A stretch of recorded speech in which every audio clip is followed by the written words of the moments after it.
Assalamualaikum warahmatullahi wabarakatuh. Perkenalkan, nama saya Evira Amanda. Hari ini saya akan menjelaskan mengenai dampak COVID-19 terhadap keadaan ekonomi bisnis di Indonesia. Jadi, Corona atau COVID-19 ini dari Cina dan sudah tersebar di berbagai negara termasuk Indonesia. Pandemi COVID-19 yang telah dinyatakan oleh WHO sudah berdampak global dan tidak hanya menyerang Cina, tapi juga menyerang negara lain. Cina sangat terdampak serius dan mengkontraksi perekonomian yang ada di Indonesia. Jadi, setiap 1% perekonomian di Cina turun, maka perekonomian di Indonesia juga ikut turun sebanyak 2%. Kalian penasaran kan, apa saja dampak yang ditimbulkan karena COVID-19 terhadap perekonomian di Indonesia? Mari kita bahas satu persatu.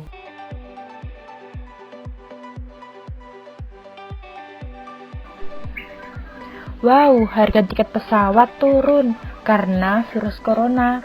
Ini murah banget, jadi pengen pergi liburan.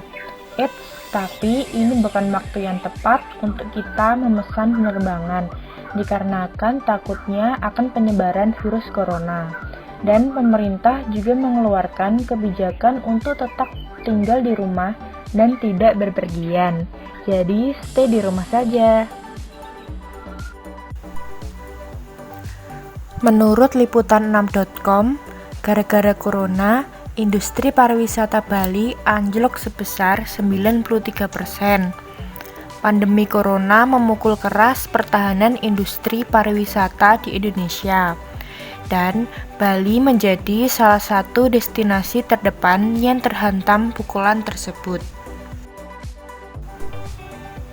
Menurut data gabungan Industri Pariwisata Indonesia, telah mencatat potensi kerugian sektor pariwisata di Bali dari leisure dan MICE mencapai 140 triliun rupiah.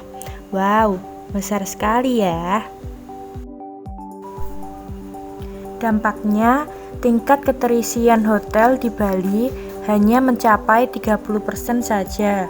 Bahkan, beberapa hotel di Indonesia juga sudah merumahkan karyawannya. Menurut Kumparan Bisnis pada tanggal 12 Maret 2020, pariwisata Indonesia telah merugi sebanyak 21 triliun rupiah.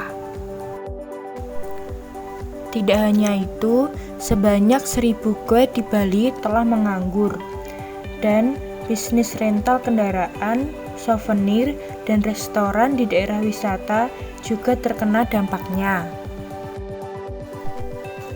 Wabah ini bukan hanya berefek ke ekosistem pariwisata Indonesia saja, tetapi bursa saham dan industri manufaktur juga ikut terancam.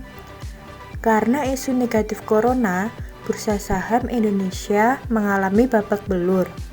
ISG anjlok sebesar 28% sejak awal tahun. Data ini menurut Kumparan Bisnis pada tanggal 17 Maret 2020. Bahkan perdagangan saham harus di-stop beberapa kali dikarenakan sangatlah anjlok. Menurut Kumparan Bisnis 17 Maret 2020, bursa saham Republik Indonesia anjlok sebesar 4,18% dan terburuk se-Asia. Dari sektor manufaktur, dampaknya ialah kelangkaan dari barang kebutuhan pokok. Yang kita ketahui bahwa selama ini Cina lah yang menjadi penyuplai utama impor barang-barang baku bahan kebutuhan pokok Indonesia.